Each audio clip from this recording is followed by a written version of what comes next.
옛날 옛적 한양 인근의 한 마을에 서화영이라는 과부가 살고 있었다. 그녀는 남편을 잃은 슬픔을 가슴에 묻고 홀로 살아가고 있었지만 빼어난 미모와 넉넉한 재산 덕분에 마을 사람들의 입에 오르내리는 인물이었다. 화영의 집은 고풍스러운 기와집으로 넓은 뜰에는 아름다운 꽃나무들이 가득했고 서책이 가득한 서재는 그녀의 고상한 취향을 엿보게 했다. 어느 날 이문석이라는 젊은 서생이 마을에 나타났다. 그는 훤칠한 키에 수려한 외모를 지닌 데다 글 읽는 소리가 낭낭하여 사람들의 이목을 끌었다. 문석은 자신을 글 공부에 매진하는 가난한 선비라 소개하며 마을 아이들에게 글을 가르치기 시작했다. 참으로 훌륭한 서생이 오셨구려. 우리 마을 아이들이 글을 배울 수 있게 되었으니 이 얼마나 다행스러운 일인가. 마을 사람들은 문석의 등장에 기뻐하며 그를 칭송했다. 하지만 문석의 속내는 달랐다. 그는 화영의 재산을 노리고 접근한 사기꾼이었다. 문석은 일부러 화영의 집 근처를 지나다니며 그녀의 눈에 띄려 애썼고 은근슬쩍 춘정을 자극하는 시를 지어 읊조리기도 했다. 저댁 마님, 홀로 지내시는 밤이 얼마나 적적하실고 어여쁜 꽃이 피어도 봐줄 리 없으니 그 또한 슬픈 일이 아니겠는가?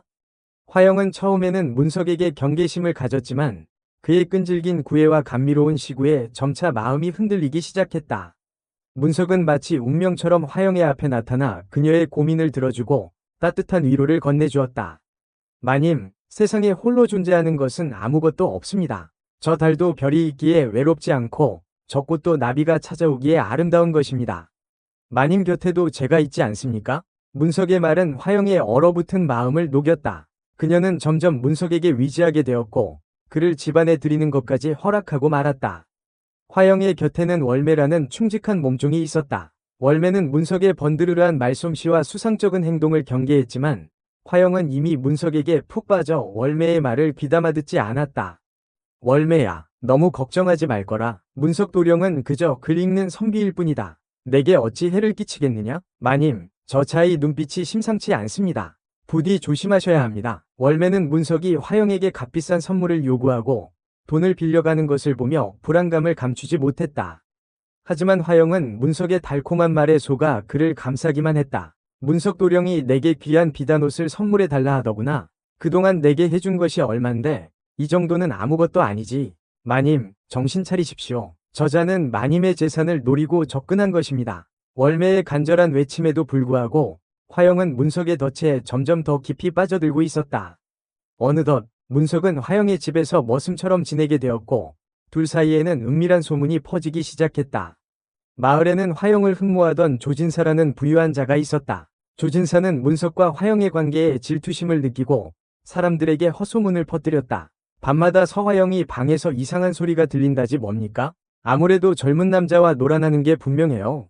쯧쯧, 과부가 수절은 못할 망정 젊은 놈을 끌어들이다니.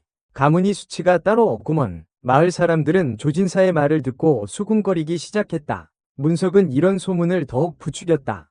그는 화영의 방을 제집 드나들듯 드나들었고 옷고름을 풀어헤친 채 나오는 모습까지 보였다.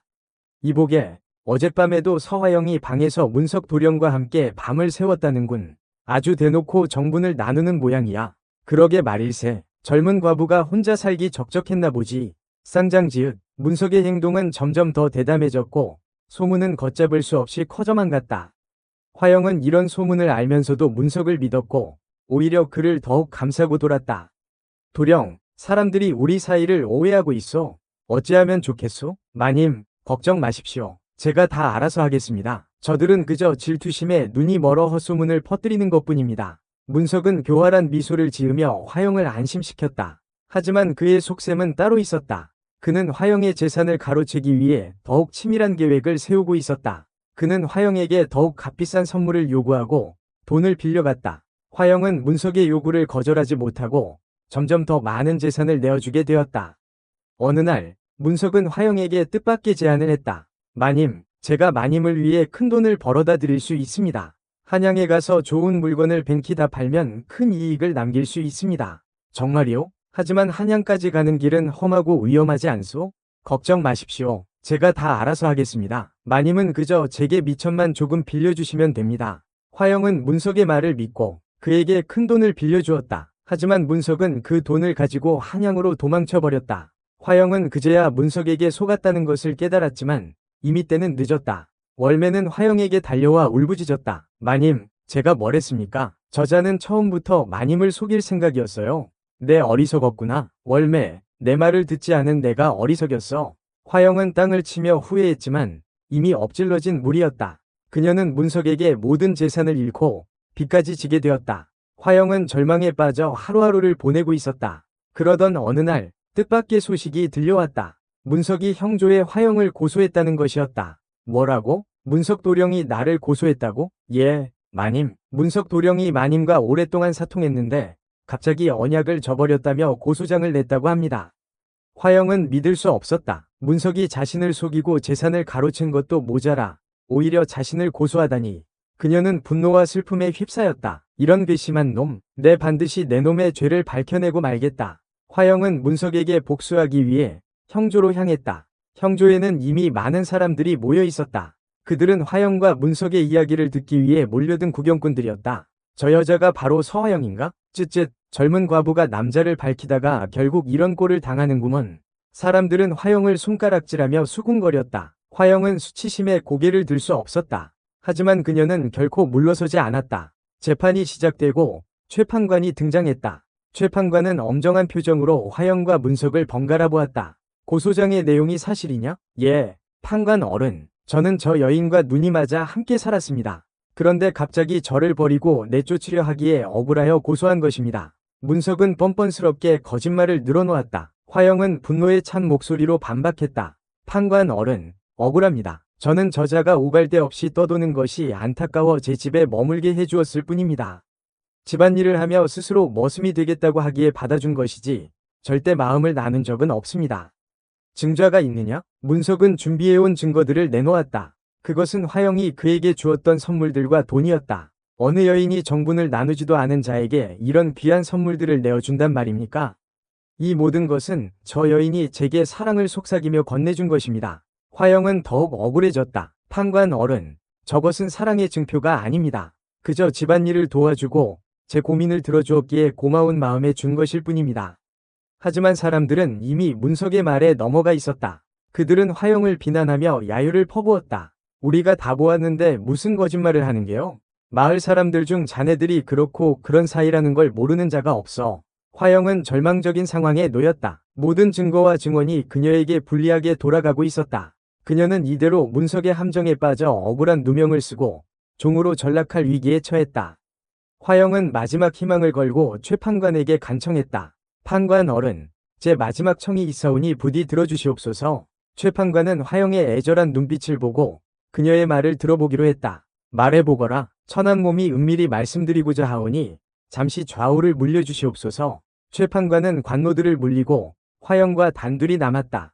화영은 떨리는 목소리로 말했다. 사실 제 아랫배에는 어릴 적 화로에 되어 생긴 커다란 화상 자국이 있습니다. 만약 제가 저자와 사통을 하였다면 저자도 이를 알고 있지 않겠습니까? 이를 가지고 진위 여부를 밝혀주시옵소서. 최판관은 화영의 말을 듣고 문석을 불렀다. 네가 저 안악과 사통을 하였다면 저 안악의 몸도 훤히 알고 있겠지?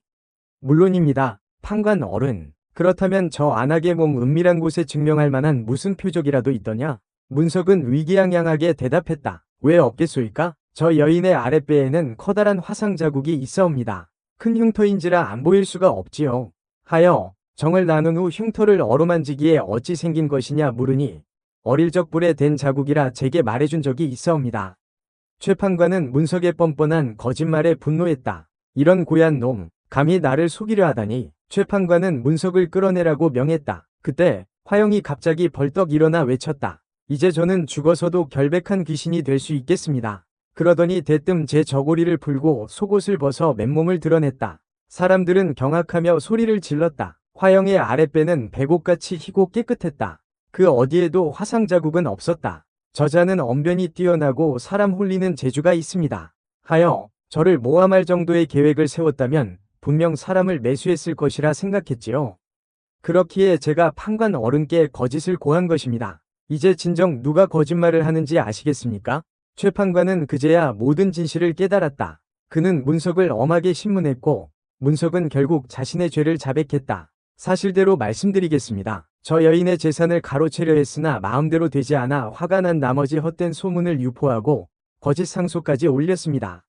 한 번만 용서해 주십시오. 최 판관은 문석에게 엄벌을 내렸다. 그리고 화영의 억울함을 풀어주고 그녀의 명예를 회복시켜 주었다. 또한 죄 없는 과부에 대해 이러쿵저러쿵 소문을 퍼뜨리던 마을 사람들은 자신들의 잘못을 크게 반성하고 제 입에 남을 올리는 것을 평생 주의하며 살았다고 한다. 특히 조진사는 마을 사람들에게 손가락질 받으며 다른 마을로 이사가야 했다. 월매는 화영의 곁에서 그녀를 위로하며 변함없는 충심을 보였다.